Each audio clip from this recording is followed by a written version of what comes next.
Hey gang, hope you're all well, and welcome to Volume 28 of Uncle Josh's True Scary Stories. It's another mix of all kinds of stuff as usual, and I hope you enjoy it. And remember, I'm looking for some scary boating or fishing or anything to do with being on the water stories, as well as crazy X stories for a Valentine's Day special. But don't let that limit you. Send anything you want to share to unclejoshtruescarystories@gmail.com. Still thinking about that live stream I brought up last week. Last weekend turned out to be a bust for that, and unfortunately I came down with a crazy cold, so I did not end up moving forward with that, but I will certainly do that in the future. Okay, sit back, relax, and enjoy some true scary stories. Crazy Times in Brazil by Aoa. Both my parents are from a very small town in the heart of the Brazilian farmlands. The region is also known for its deposit of precious stones and metals, and I was born and raised in Rio de Janeiro, but I used to enjoy spending my vacations with my grandparents in the little town. Not even the 21-hour bus ride would keep me away. My grandparents' house was built in the late 1600s, and it used to be the master's home of a huge slave-operated farm. Now it's just a very old house on the outskirts of nowhere, and in front of the house there's a little old church from the same period. Maybe it was because my grandmother felt guilty about all the slaves that must have been mistreated in or around the house, that she decided the house would be used to serve the poor and the sick. During the period when my grandmother was growing up, she saw a lot of people die in her huge kitchen, the main room in the house. By the time I started to spend my vacations there, my grandmother was already too old to take care of anyone, and after my step-grandfather died, my grandma went to live with the family of one of my many aunts, just a few houses down from her own. During a summer vacation, one of my sisters and I decided to go and spend all 3 months in the house by ourselves. The little church across the road was being renovated, and since my grandmother was the keeper of the church, all of the religious statues from it were in the corner of the room where my sister was staying. They were a bit scary looking because their eyes were made of glass and tended to shine a bit too much once the lights were out. Every night my sister and I had to deal with bats, owls, and cats roaming around, and sometimes fighting as we tried to sleep. We did get used to that, though. One night I woke up hearing my sister screaming off the top of her lungs. At first I thought maybe just one of the critters had landed on her or something like that. I jumped out of my bed and ran to her room, and when I turned on the lights, I saw that her bed had been moved to the center of the room, and that the statues from the church were in a circle around her bed facing it. By sunrise, my sister was on the first bus back to Rio. I decided to stay. Not because I wasn't scared of what happened to my sister, I was, but because my curiosity overwhelmed my fear. Besides, I was having too much of a good time with my friends, especially all the attention the girls were giving me since I was the only boy from Rio in town. One time, a dead cat fell from the top of the church and landed right in front of me. The little guy had been badly mutilated, apparently by another cat, but I didn't hear a cat fight, and they tend to be very loud. I picked it up and buried it next to the church. Another day, an owl landed by the foot of my bed in the middle of the night, and I couldn't scare it away. It just stood there looking at me for several minutes before flying off. A few nights before I was supposed to leave, I did have the scariest experience of my life. A good friend of mine found out that his younger brother was dealing drugs. Now, my friend was a very big guy, and he literally wanted to kill his brother. As I was walking down the street past their house, their mother came out yelling, "He's going to kill him! He's going to kill him!" I mean, she was hysterical. I ran into the house and saw my friend holding a knife to his brother. After some time, I have no idea how long, I convinced my buddy to drop the knife, and I made the brother swear to his family that he would never get involved with drugs again. I took my friend away from the house in order for him to cool down, and we bought a few beers and sat on a park bench where we talked for several hours. Somehow that night I overcame my extreme quietness.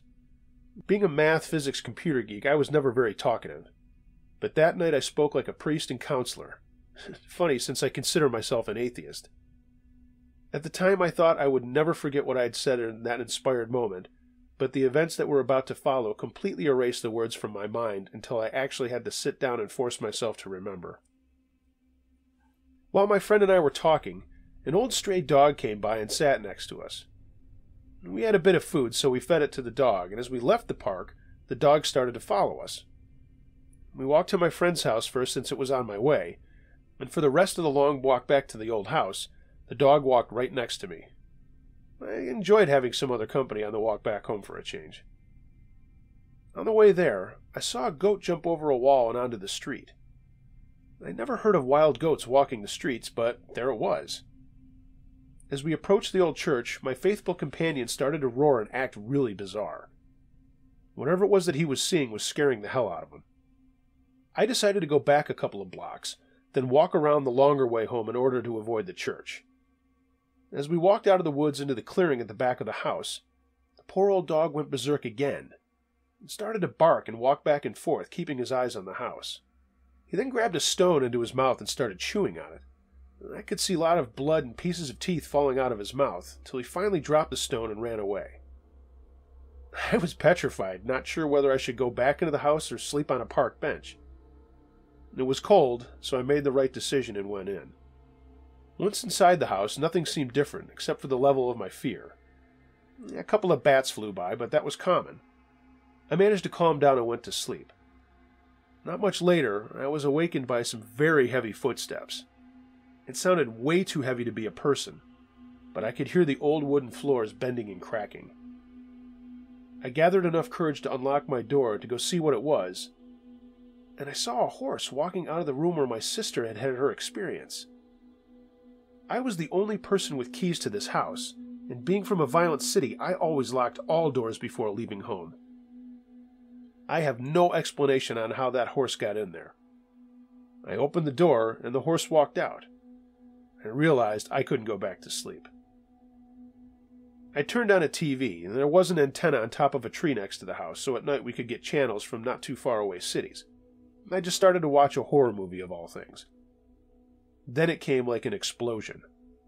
All lights started to flash, and the entire house started to shake. I could hear voices coming from all around, but there was nobody there. I mean, there were cats and bats and owls and mice running out of every corner, looking as horrified as I was. I ran back to my bedroom and locked the door. The noises stopped, and I jumped into the bed and covered my head with the sheets while wondering what to do next. Should I jump out the second-floor window? As I was contemplating that thought, I started to hear the sound of heavy breathing, together with the sound of walls cracking. I wasn't sure if I could take my head out from under the covers, but I did. As I looked at the wall next to me, it looked as if it was breathing, like inflating and deflating. I jumped out the window after all, and I did sprain my ankle. That was about 25 years ago. Still today, that wall is curved as if it was filled with something. And some people say that there maybe was a water leak inside the wall, but there are no water pipes anywhere near it. I mean, there are no water pipes in that house. I have been back to that house several times, and have spent more nights alone in there, but there has never been any further activity. I never told the story to anyone in town or my family except for my sister. Whenever I ask my grandmother, who's now in her 90s, if she ever witnessed anything funny in there in all those years, she just looks at me and smiles, and then changes the subject.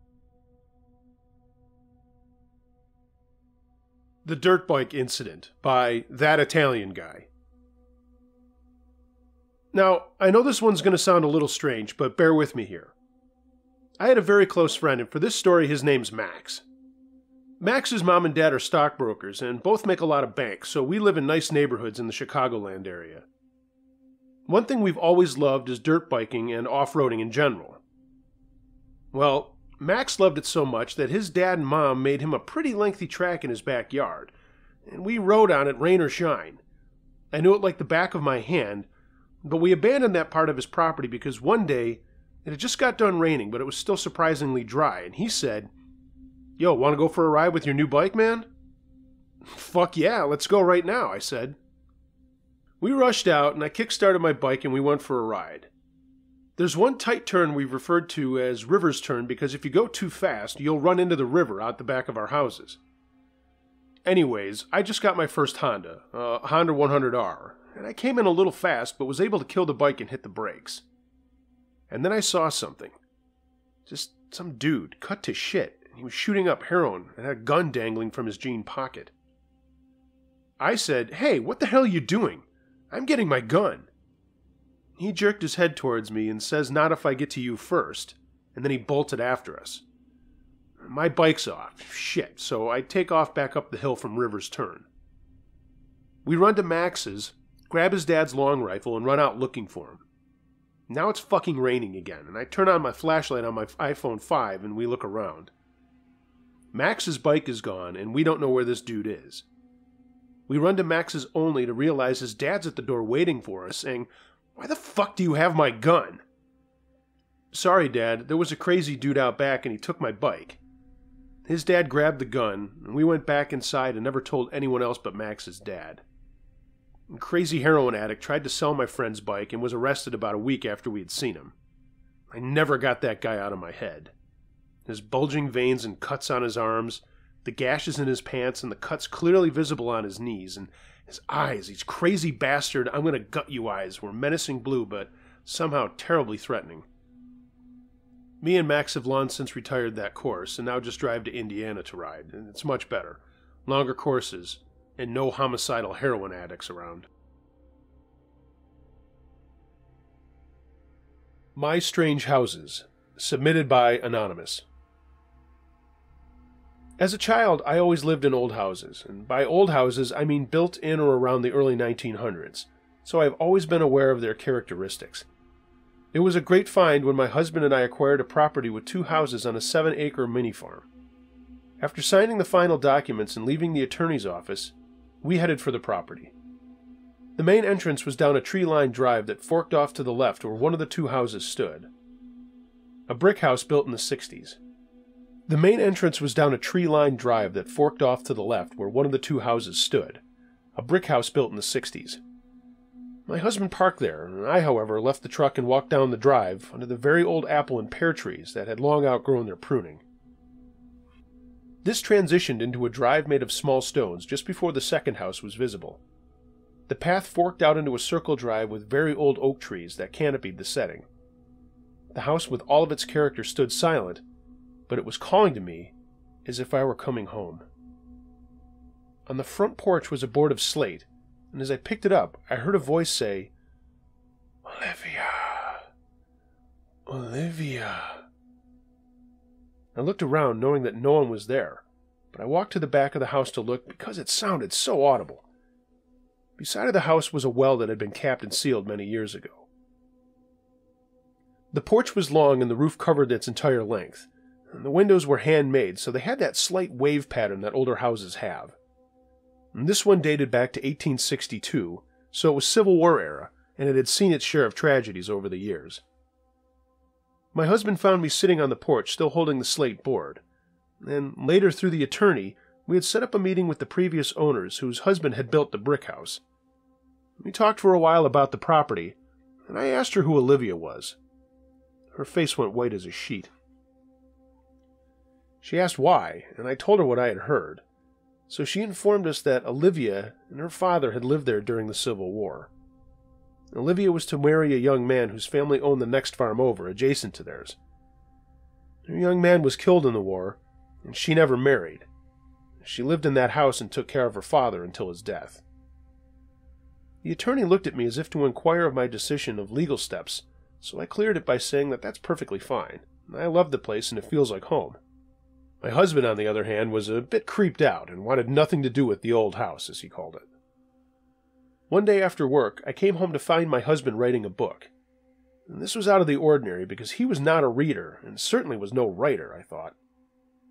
He met me in the kitchen of the brick house where we lived, saying, "You have to hear this."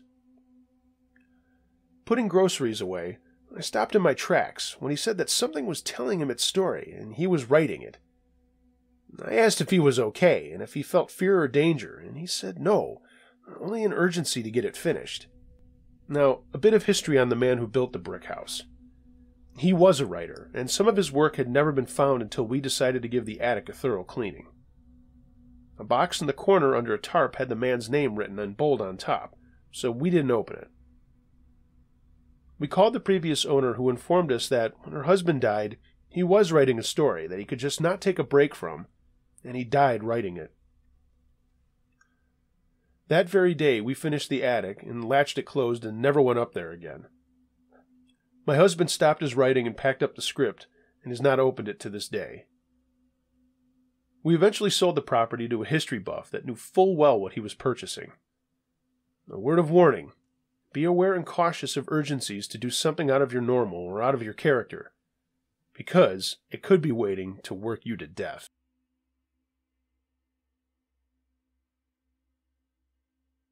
Something strange in Texas. I know there will be many who will not believe what I'm about to relate, as I'm still having trouble coming to terms with it all myself. My plan was to not post anything about what happened last night and pretend it was all just a dream, but this continues to haunt me even during the day. I can't shake the image I had seen or the sounds I had heard, and the only way for me to make sense of this and deal with it is to write it down while it's still fresh in my memory. I'll come out and say it. I saw a very large and tall thing in our backyard, and it seems it was something otherwise known as, dare I say it, Bigfoot. I'm sure it sounds crazy, but it's true. I consider myself to be one who quickly debunks extraordinary claims by others concerning UFO activity, Loch Ness Monster shenanigans, and yes, even Bigfoot sightings. Our youngest son used to watch those goofy Bigfoot shows to the point where my wife and I would offhandedly snicker to one another at his fervent belief in something so obviously fake. I mean, come on, none of that stuff's real. It's made up by kids, people who are in desperate need of professional assistance, or just those seeking attention. I wish what I experienced wasn't true. Here's what happened. It all started off as a regular Friday evening. Drum students were drumming in the studio, our children were playing video games, and my wife was cleaning and I was working on writing parts for an upcoming show, something I do best while enjoying the company of great music. I remember loudly listening to 2112, and the A-side of the album had run its course, requiring me to get up and turn the record over in order to listen to the B-side. As I approached the turntable, I thought I had seen someone running down by our creek area. That was odd because the individual would have to be very tall, much taller than what would be considered a normal-sized person for me to see from where I had been standing. I stopped the record player and curiously walked over to our French doors located to the west side of our home. Everything appeared quiet and normal. I didn't notice anything. I thought nothing more about it at the time and went back to attending to my music writing. This is when things became strange. While listening to the song Twilight Zone by Rush, I heard an unusual howling-type noise which created a dissonant clash with what I was accustomed to hearing during that particular song. At first, I thought something may have been wrong with my speakers, but the bizarre sound continued even when I turned the music off. It almost sounded like a hoot, though much deeper and varied. Our 3 dogs began nervously congregating by the door and seemed extremely agitated as each paced back and forth. They even began doing their own unusual howling, something I had never witnessed any of them do prior to or since that evening. I thought there must be another dog or possibly one of the coyotes recently observed in our neighborhood out there hanging out by the creek. In order to ensure the safety of our dogs, I didn't want any of our pets getting rabies or worse, eaten. I grabbed a broom. Not the best choice for a weapon, I know. I opened the door to investigate. This is where things happen rapidly, and it's all pretty much a big blur at this point. As I shut the door, our littlest dog squeezed through the narrow opening and bolted toward the back fence overlooking the creek area. She did look cute running at breakneck speed, and that was until I looked up and noticed this large creature in the creek area glancing in our direction by the swing. It had glowing greenish-yellow eyes, and it quickly turned away and ran to the south, following the flow of our creek until it disappeared. I was stunned. I was expecting a little nuisance. I had found a magnificently imposing creature, the likes of which I hadn't thought possible, much less probable. It was surreal to watch such a large creature move so quickly as it bounded toward Highway 79, then retreated underneath the overpass and beyond. I only caught a glimpse of the thing. It was tall, hairy, I could tell it had large feet, and it was extraordinarily fast for its size. All that remains is the memory of those few fleeting seconds, and a swing gently swaying in the wake of this awesome being's hasty movements. Apparently my wife had heard our dogs making their odd noises in the house, and opened the door only to find me standing there along the edge of our fence holding our littlest dog and staring at nothing. I didn't know how to respond when she asked me what I was doing and why I looked like that. I really wasn't sure myself. The last thing we both heard was that strange-sounding and ear-piercing howling hoot. We looked at one another while our dogs responded in kind with their own versions of the odd sound. My wife asked me what had made the noise, and I didn't know what to say. I had read the claims by folks in our Round Rocks Park and Recreation Department and subsequent sightings. It all seemed so silly, even childish, and yet overnight my opinion had changed in a huge way. It's a big deal for me to share what I experienced in our creek area. I have a feeling there will be unbelievers, and heck, I was one myself. I'm okay with that, as I know what we heard and what I saw. And my dog saw it too. And the weirdest thing was of how happy our dogs seemed once they were all outside, as if they were glad to be around a long-lost friend. And they were smelling the ground vigorously and wagging their tails as they looked towards where the swing was still moving. The best thing is we feel confident we'll know if we're ever visited again, as our dogs will likely make those same strange noises, perhaps as an announcement letting us know of that returning friend. And we will be ready next time, camera in hand.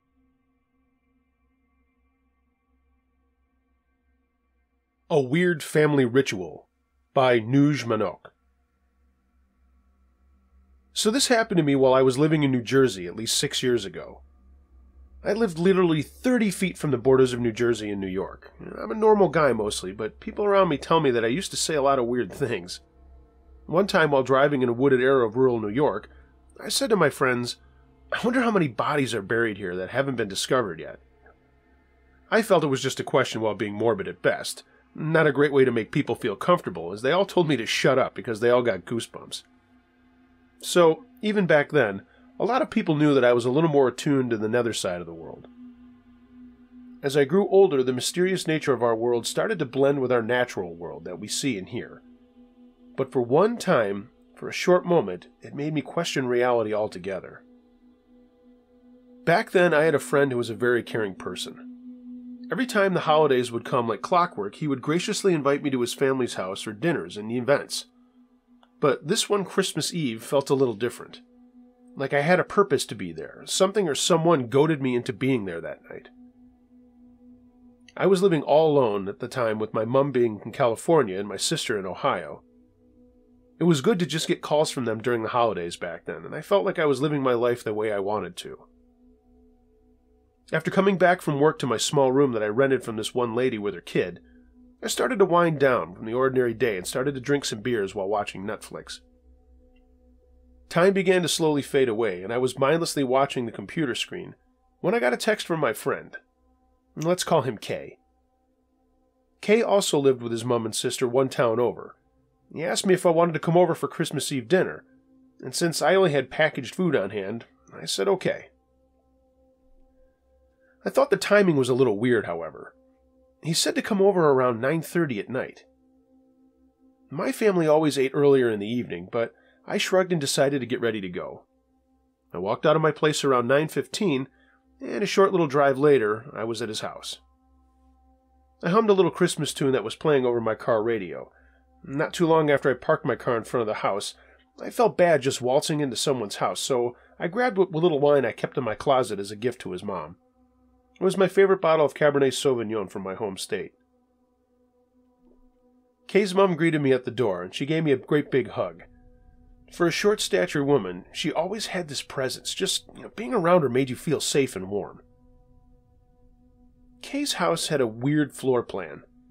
When you enter through the front door, you're entering into a winding staircase/corridor.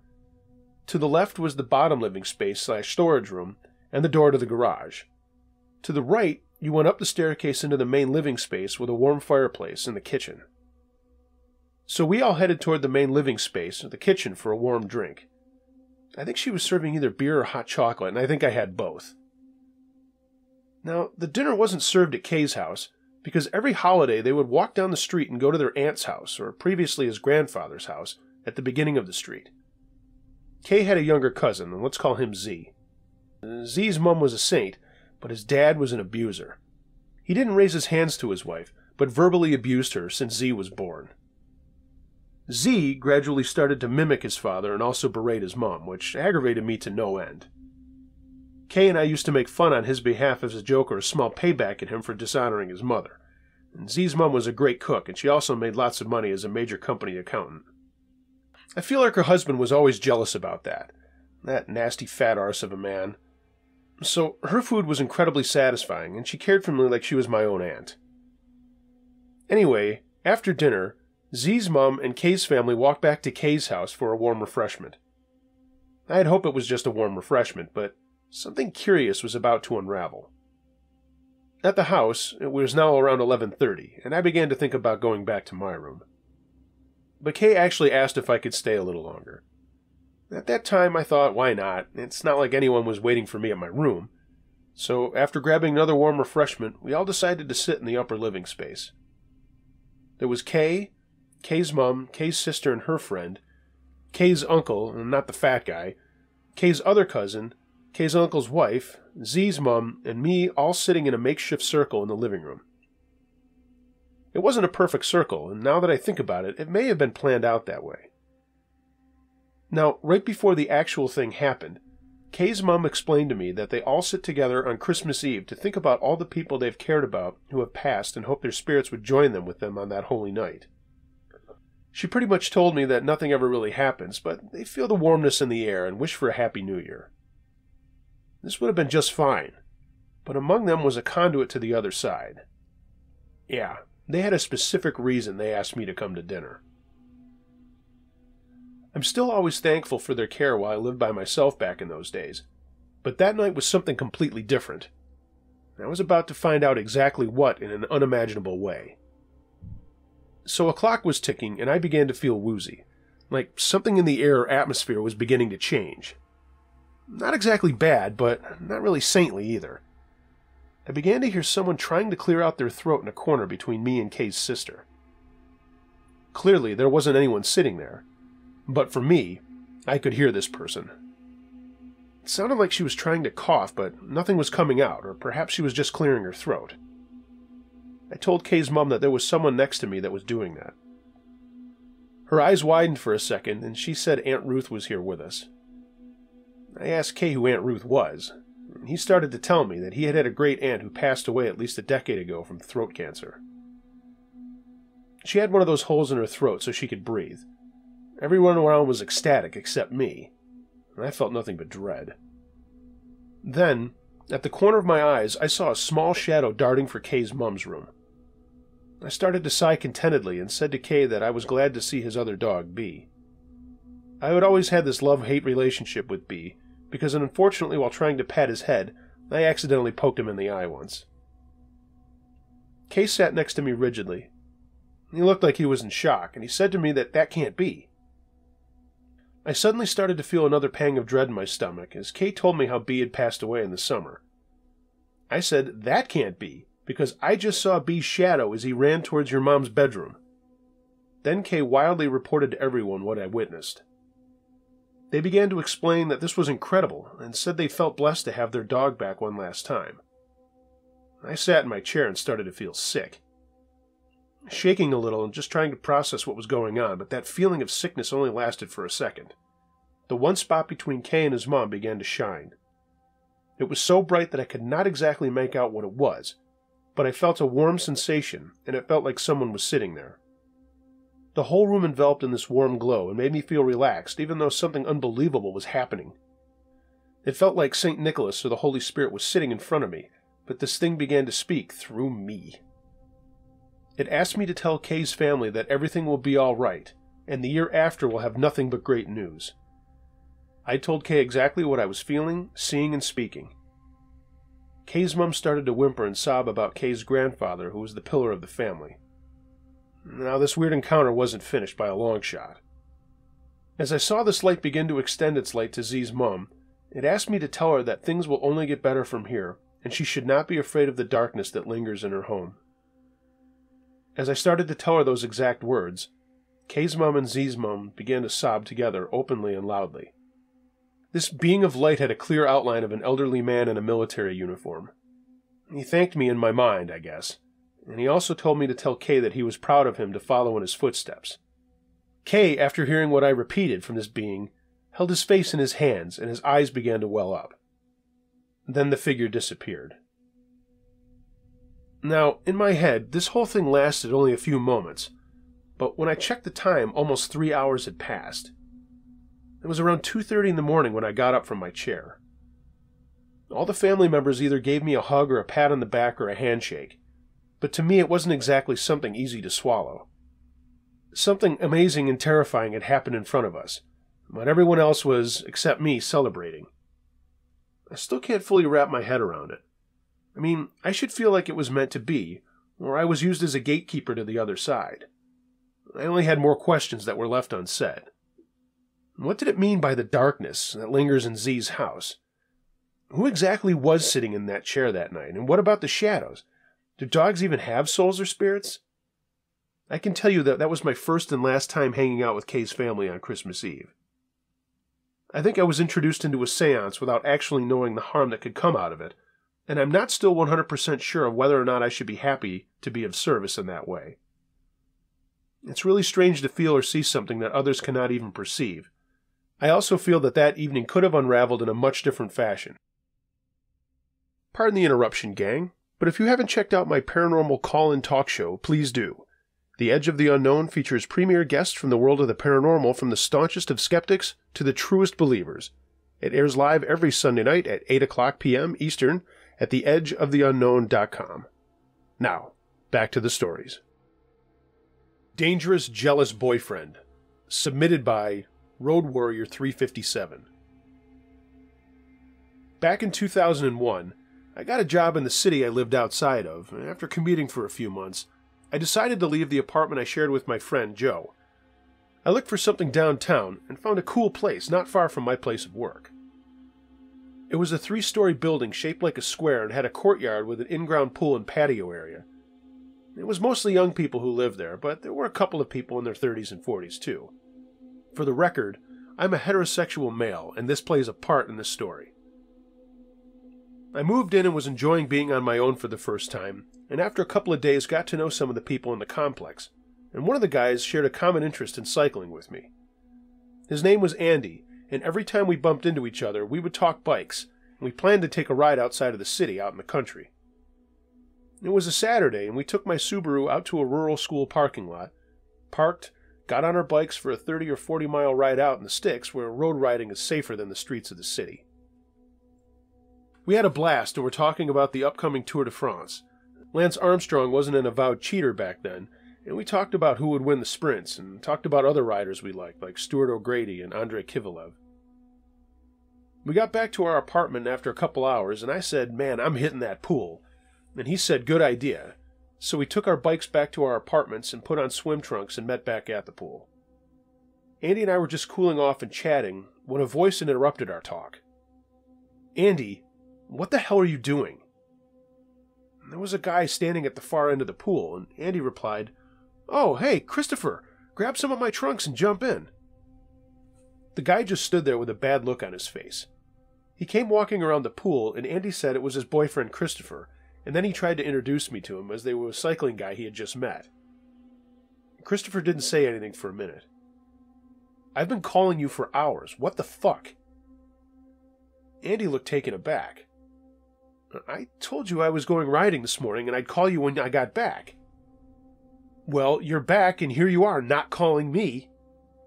I realized I was in the middle of a lover's quarrel and super uncomfortable. So I just said, "Sorry, you guys, I gotta get going. Nice meeting you, Chris." "It's Christopher," he said, not turning to look at me.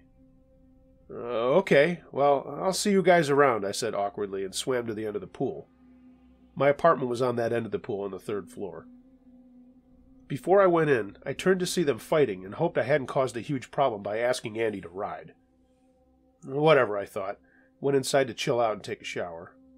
Later that night after eating dinner, I was watching TV, and Andy called me to apologize for Christopher. He had the wrong idea about the two of us and had to explain to him that we were just friends and that I actually had a girlfriend. I said, "No worries on my end, man," and we planned another ride in a couple of weekends. He had to go out of town for a while. I wasn't totally truthful. My girlfriend and I were kind of off and on, and it was mostly because of her demanding job, and we rarely got to see each other, not the way we had in college. The next day I went out for another long ride, solo this time, and stopped for more water at a gas station, and my StarTAC phone went off. It was my girlfriend, and I'll call her Lynn. She said she wanted to see me right away, and I said sure, and meet me at my place later if she wanted to go out for dinner. I got home and went to my place and saw Lynn was already there. She had a funny look on her face, and I said hi and that I didn't want to hug her because I was all gross and sweaty. She gave me a peck on the cheek and then said, "Some guy just left this taped to your door, and I couldn't help but open it." She handed me a folded piece of paper with the words, "Stay the fuck away," written on it. "Oh no," I said, and opened my door, letting Lynn in. We stood in my kitchen that opened into my living room, and I got 2 bottles of water out of my fridge and explained what had happened the day before. And after she said that she'd only seen him from a ways away, but when she described him and said he was blonde, I confirmed what I thought. It was Christopher. I told her to not worry about it, and I took a shower while she sat and watched TV.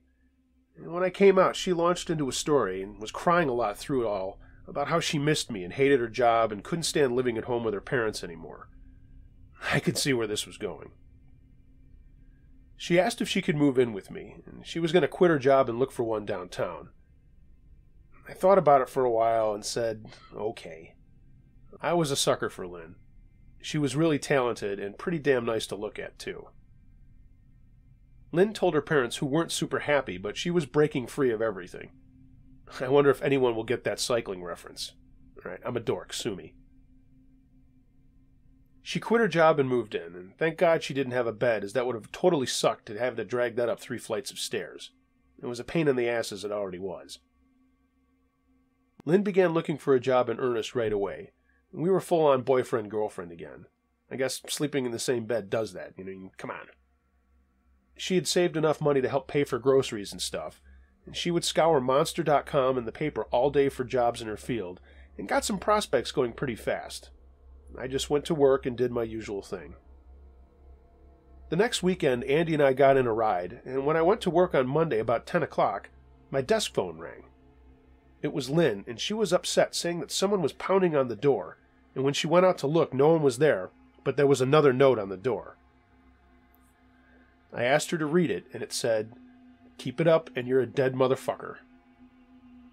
She was scared, but I told her to not worry about it, and I'd handle it. I called Andy and told him he needed to tell Christopher to knock it off, and that if he scared my girlfriend again, I wasn't afraid to step in and take care of him myself. He apologized once again and said he would handle it. Well, it didn't really matter, because Christopher broke up with Andy, and that was that. I guess he had some previous drug issues, and Andy had suspected him of going back to the junk and accused him of it. So that was that, right? Wrong. Shit got worse.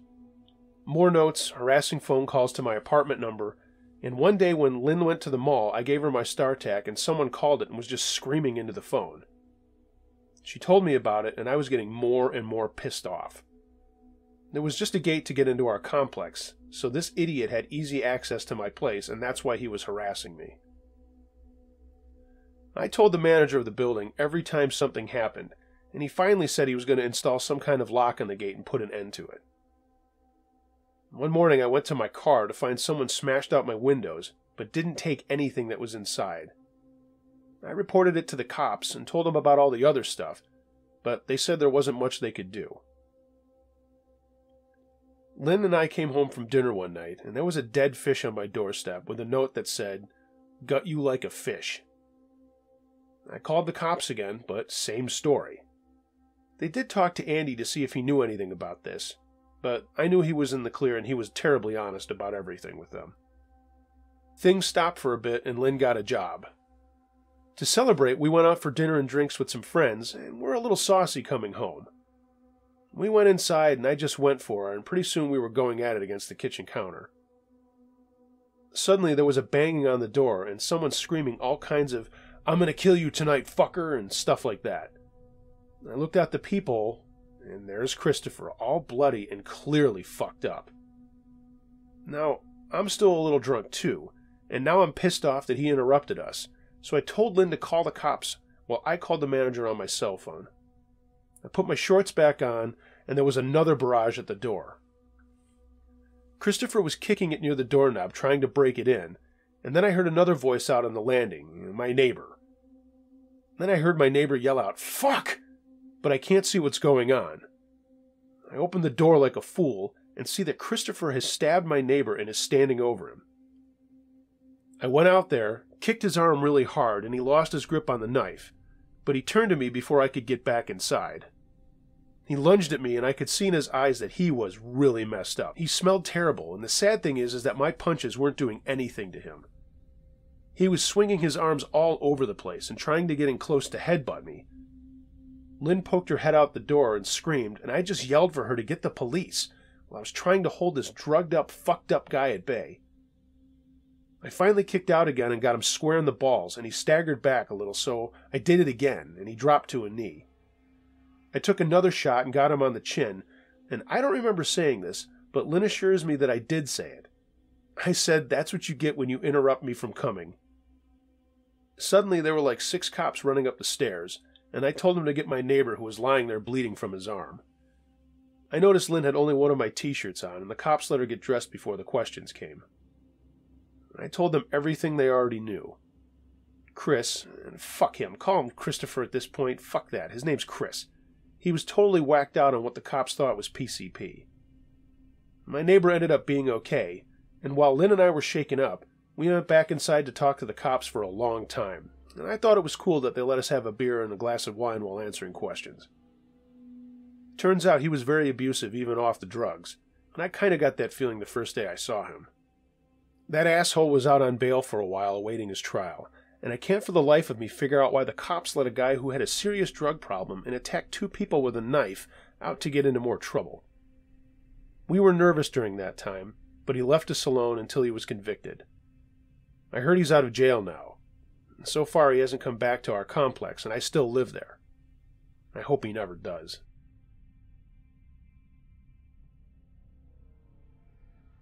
Hounds by Robert H. My name is Robert, and I live in Whitby, Ontario in Canada. When I was in high school, we used to party in the woods north of Ajax, which was the next town over, in an area known as Salem's Lot. Yeah, just like the Stephen King novel.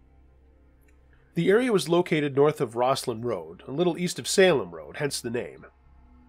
There were many stories associated with the place, not many of which we believed, ranging from ritual murders and satanic activity to ghosts that walked the woods at night. I thought that these stories were made up to scare the girls that went with us when we went out on our excursions there, until one night 3 years ago. I had been telling a friend of mine, Jay, about these stories I had heard in high school. Since I had just recently got my own car, an old '77 Malibu, we decided to see if we could go up and find the old party spot. We had a gym bag with us with the following items: a double-edged knife, a can of lighter fluid, and a dime store copy of Abdul Alazred's Necronomicon. Not that I believe the Necronomicon is real, but we had it just the same. We drove up to the place where the old road used to take us to the spot, to find it gone. Within the 5 or 6 years since I had last been there, the road had disappeared. We parked the car and proceeded to walk through the woods, and as we got farther in, we found a path that led up to 2 trees with arcane symbols painted on them. We followed the path through those trees and kept walking until we came to the old dam that I remembered from my high school days. The path had a fork in it, one leading over the dam and the other leading northwest. It was around this time that Jay got this idea to carve a symbol out of the Necronomicon into the ground. He thought that it would scare any kids that came up there, and he does have a strange sense of humor. We chose the symbol of Pazuzu, the same demon that possessed Linda Blair in The Exorcist. We started to carve out the symbol in the ground and noticed that someone had poured asphalt and then buried it under about 1.5 inches of soil. We wondered about this and thought, who would go through all that trouble? Instantly, the stories of satanic cults came to mind, and we thought, there must be a body under the asphalt. We started digging and lit 2 fires on either side of the hole so we could see what we were doing. And the asphalt came up quite easily, but work was slow as we were using only our hands and the knife. Now it was getting really dark, and we decided it would be easier to go back to my house and get a shovel and flashlight before we continued. We picked up handfuls of the dirt from the hole and threw them into the burning embers of our fire. As the last bit of fires were extinguished, we started to hear what at first sounded like a large dog about a mile away start barking.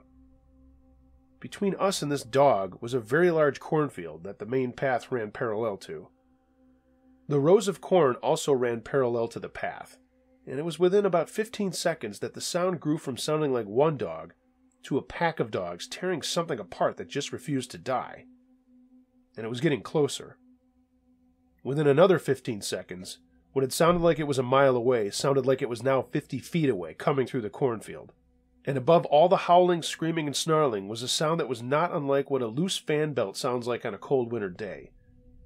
It's hard for me to describe the exact quality of the sound, but considering it traveled about a mile in less than 30 seconds, and maybe even less than that, the closer it got, the louder and faster it squealed. I was terrified. By now, whatever it was about 15 feet from us, and the noise was deafening. I turned to Jay, and he bolted down the path, and I followed. We were tripping and falling all over the branches and undergrowth, and as I said, it was dark by now, but we still ran in a complete panic. Jay is about 6'1" and 180 pounds, and I'm 6'8" and 220, and normally we aren't scared of anything, but that night we ran like the hounds of hell were after us. The next thing I was aware of, the noise had stopped. We ran back to the car and floored it out of there, and after a few seconds of sitting there and realizing the lights wouldn't work.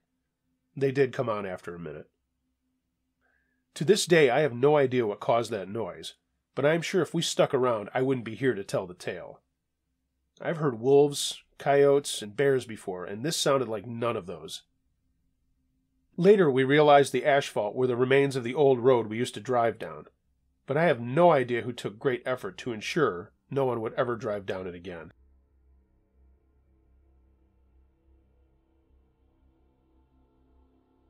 Locked in the Crawlspace, submitted by Tipsy McStagger 900. This happened to me and my friend when we were both living in a town called Center Reach. It's a small place in the middle of Long Island. We were 13, and we were looking for summer work, and decided to offer handyman services to people in our neighborhood. A couple of the local pizza joints and gas stations let us put up these crappy signs we made in print shop on my friend's computer. And this was the summer of 1984, now that I recall it. We didn't get much response, and I mean seriously. Other than mowing lawns or taking out garbage, who wants a 13-year-old kid doing any semi-serious work on their home? It was the beginning of August, and we hit pay dirt. This old woman, I'll call her Patty to save her embarrassment, although I'm sure she's long since passed, she got in touch with my dad and said she had some painting at her house she needed done. Marty and I came up with a price that she thought was reasonable, and we sealed the deal. I don't remember what religion she was, but I remember Patty was always going to church, like all the time, 3 times on Sundays and stuff like that. She was nice, but she was super preachy, and the only thing we were worried about with this job was if she planned on testifying to us all the time we were there. We went over on a Monday to get started, and it was pretty standard. 2 rooms on the 2nd floor needed painting. We just had to move a bunch of old lady shit around to do it. She had already bought the paint, so we thanked her for the job and got to work. She did leave us alone that first day, and we were just doing the job and joking, and I'm sure a few F-bombs and other uncouth things were said, as all kids say. We left for the day and told her we'd finish by the next day. Patty sort of smiled and said something about filthy mouths and to think about what we said. Marty and I were polite, but when we got around the corner from her house, we just burst into laughter.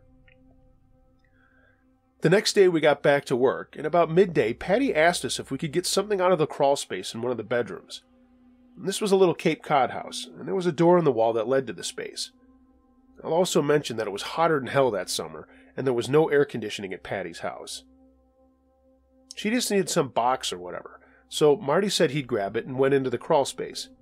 But after a minute, he said it was too heavy to move, and what the hell was in there anyway, bricks? I went in to help him, and that's when Patty slammed the door behind us, locked the door, and pulled a dresser in front of it. We were trapped in what was basically an oven.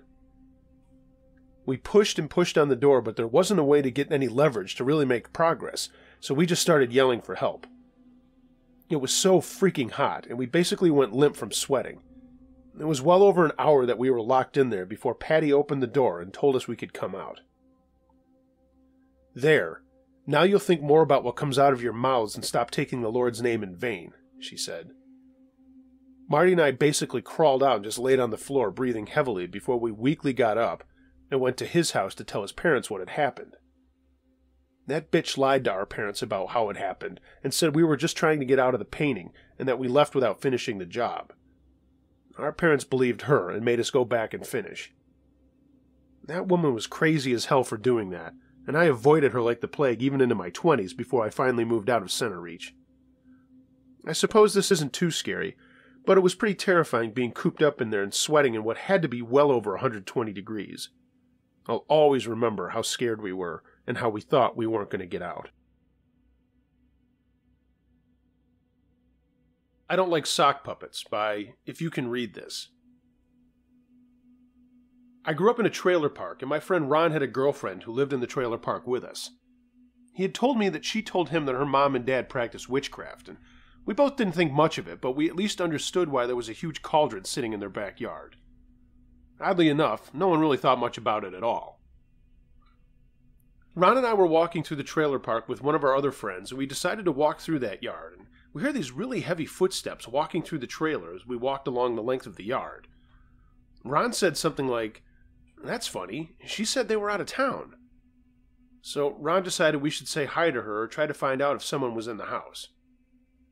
When we walked up to the door and knocked, no one answered. Ron decided to peek in through the window next to the door, and a sock with button eyes struck the glass like a snake. We ran as fast as we could, yelling the whole time. By the time we got to the end of the street, we felt safe, and we were freaking out when a guy in the trailer park asked us what was going on. He was a Marine reservist who lived there with his wife. We told him the story, and he decided to go take a look with us, and he said something about God being with him, so he wasn't afraid. He went up to the door and knocked, and the sock with button eyes struck against the tiny window of the door right at his face. That guy ran faster than us to get away, and we all ran again, completely freaked out. We decided not to tell her about it when she did get back.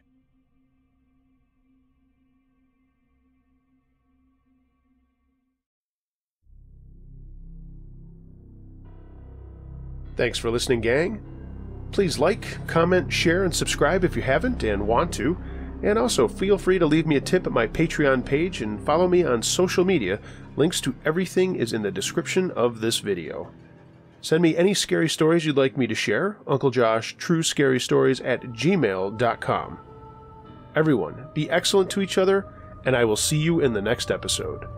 Until then, be wary of things that go bump in the night. It could be anything. A ghost, a monster, or the guy next door.